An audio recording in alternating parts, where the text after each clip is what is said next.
Welcome back mga soy. Magigisa tayo ng corn beef. Yan, konting mantika lang. Yung sakto lang nating panggisa. Ilagay na natin itong ating bawang. Mukhang napakunti ang mantika. Pero pwede na yan. Niready ko na rin itong ating patatas at carrots. Yan, maliliit na cubes lang. Madalas patatas lang, walang carrots. May sobra akong carrots. Tikman natin kung masarap yan. Yan. Ngayon ko pa lang din may experience to eh. Haluin na natin. Ayan. Tapos lagyan natin itong ating sibuyas.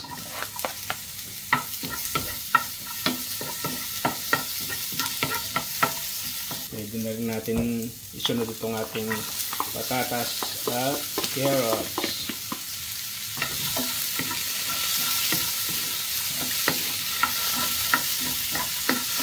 Dry na dry ah. Napakunti yung mantika.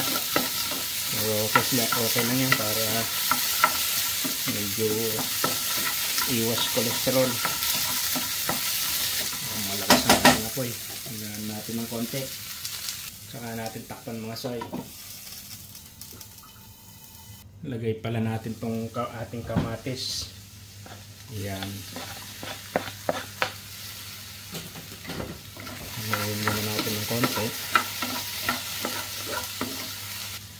Yan. Check na natin mga soy. Ayan no. Hap pa. Pero pwede na yan. Ilagay na natin yung ating corn beef. Para magsabay na siyang maluto. Ayan. Lagyan na rin natin siya ng paminta. Oops, pwede na yan. Tapos halo natin. Tsaka natin siya takpan ulit. Ayan, sabay-sabay nang maluluto yan. Tikman na muna natin mga soy. Kulang sa alat.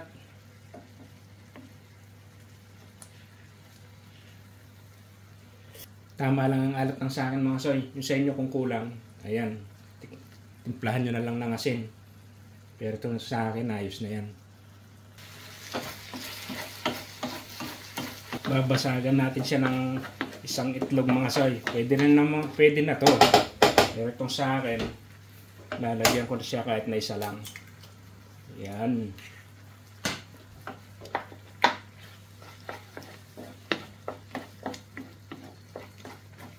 Sarap ng ating corn beef. Ginisang corn beef na may patatas at carrots.